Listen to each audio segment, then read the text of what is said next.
प्रिय विद्यार्थियों, मैं doctor Anita Yadav, government PG college Bundi. कल हमने मैथिली शरण गुप्त का जीवन परिचय, उनकी रचनाएं और उनकी काव्यगत विशेषताओं का हिंदी साहित्य के प्रथम प्रश्न पत्र के अंतर्गत अध्ययन किया था। आज हम मैथिली शरण गुप्त की रचना द्वापर से कुछ अंशों की व्याख्या करेंगे।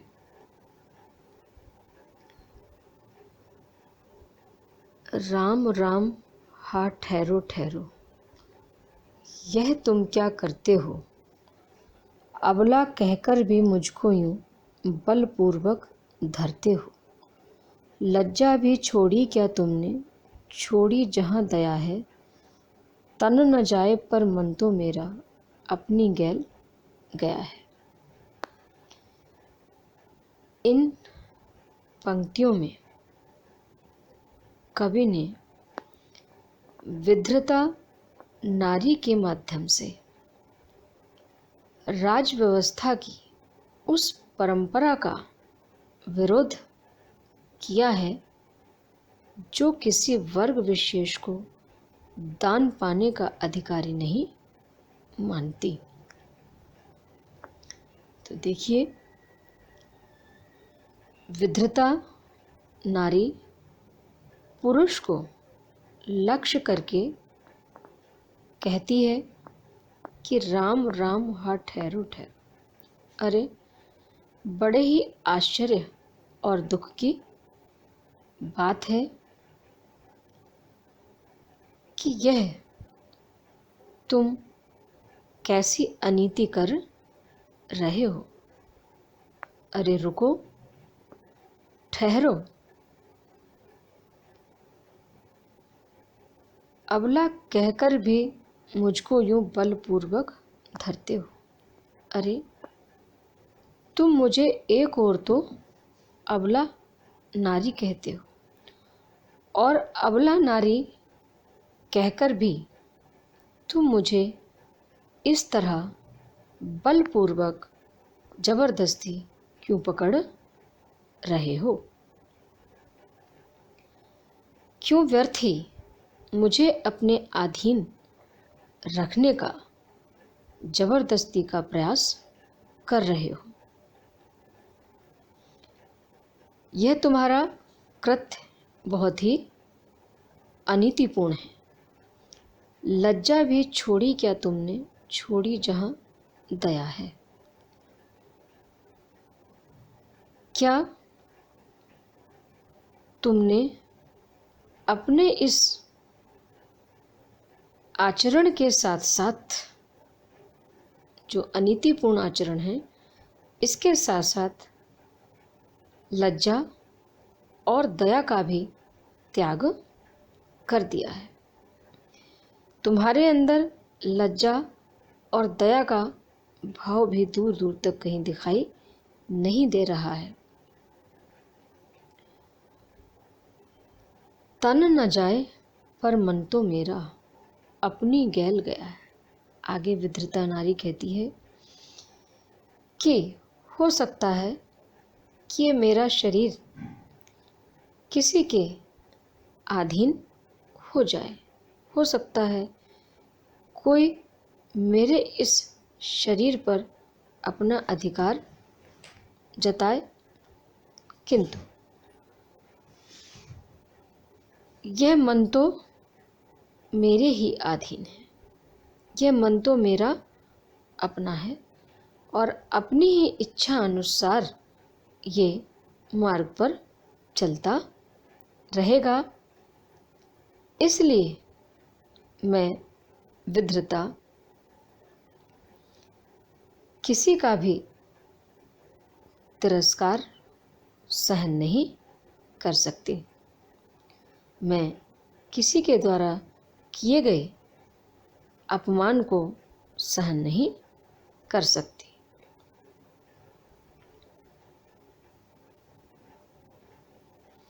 इन पंक्तियों में कवि ने जो नारी के साथ नर का कठोर आचरण है उसकी निंदा और उसकी भर्त्सना की है।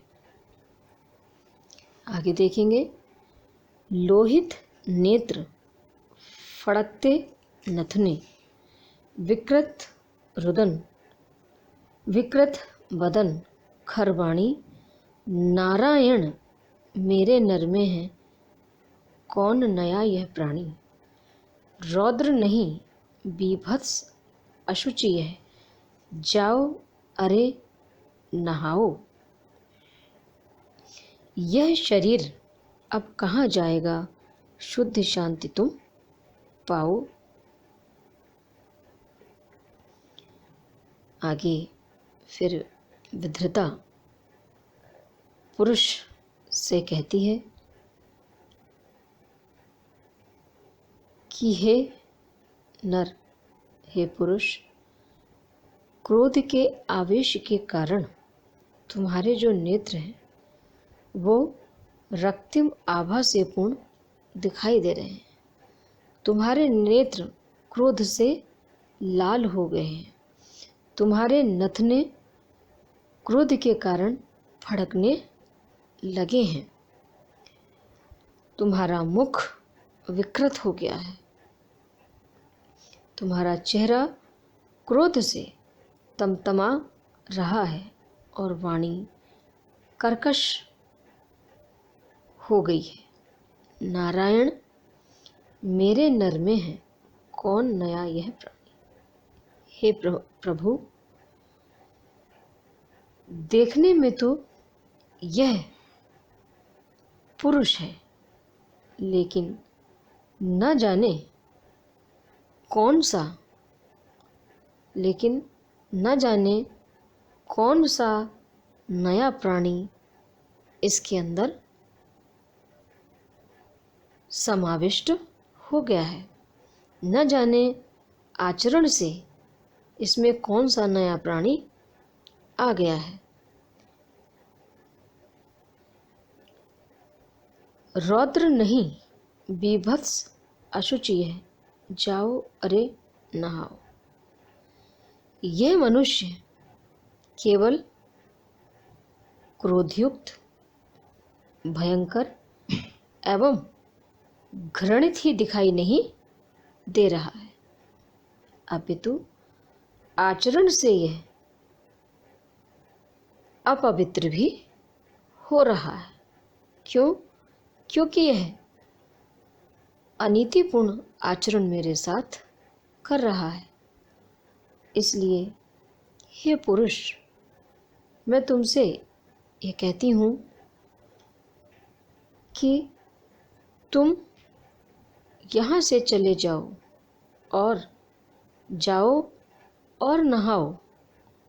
इस शरीर को शुद्ध और शांत कर लो। यह शरीर जो क्रोध की अग्नि में जल रहा है, जो क्रोध आवेश से भरा हुआ है, इसको तुम नहा करके शुद्ध और शांत बनाओ।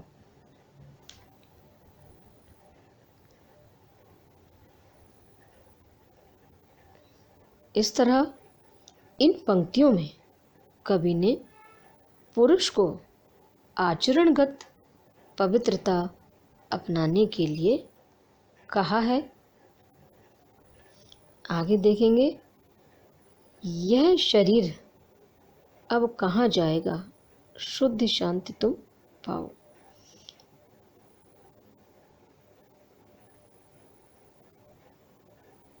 आगे विधृता कहती है कि इस शरीर का तो परित्याग किया नहीं जा सकता, प्राणों को तो त्यागा नहीं जा सकता, इसलिए इसे शुद्ध एवं शांत तो रखा ही जा सकता है।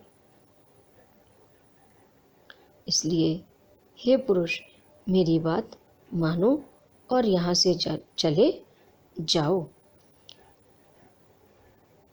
पर सुनते जाओ, संभवतः फिर अवसर न रहेगा तुम सुनना भी चाहोगे तो तुमसे कौन कहेगा।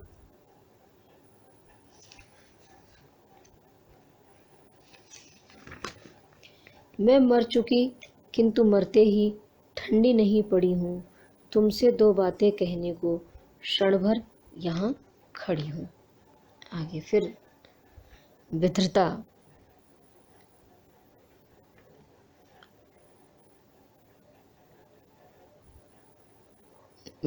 नारी अपने पति के समक्ष स्वाभिमान से भर करके अपना मत व्यक्त करती है और कहती है कि पुरुष स्वयं को विशेष मान करके नारी पर अत्याचार करे, उसे दबाकर रखे और निर्लज्जता पूर्वक उसके साथ आचरण करे, उसे अबला माने, यह तो सर्वथा अनुचित है, यह तो ठीक नहीं है। पुरुषों को नारियों के साथ व्यवहार करते समय अपने आचरण की पवित्रता का पूरा ध्यान रखना चाहिए।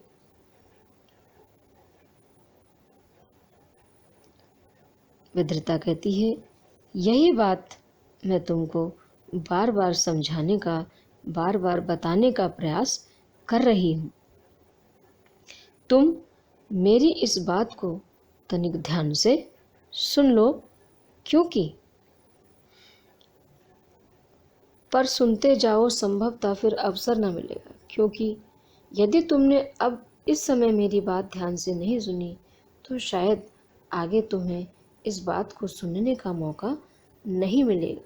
तुम सुनना भी चाहोगे तो शायद मैं तुमसे कह नहीं पाऊंगी, या तुमसे मैं इस बात को दोबारा नहीं कहूँगी, क्योंकि मैं मर चुकी किंतु मरते ही ठंडी नहीं पड़ी हूँ, तुमसे दो बातें कहने को क्षण भर यहाँ खड़ी हूँ।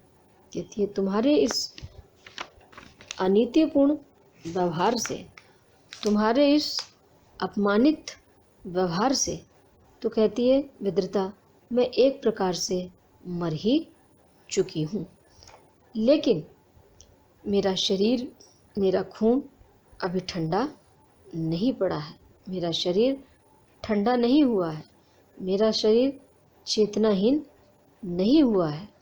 इसलिए मैं तुमसे ये दो बातें कहने के लिए ही यहाँ पर उपस्थित हूँ, यही बात तुम्हें समझाने के लिए यहाँ पर खड़ी हुई हूँ। अतएव मेरी बात को अच्छी तरह से सुन लो, या मेरी बात को तुम ध्यान से सुन लो, क्योंकि अगर तुमने अब मेरी बात नहीं सुनी तो फिर दोबारा इसको सुनने का मौका नहीं मिलेगा। इस तरह इन पंक्तियों में कवि ने नारी द्वारा पुरुष को, अर्थात पत्नी द्वारा पति को क्रोध न करने और पवित्र आचरण करने की सशक्त भावना व्यक्त की है। धन्यवाद।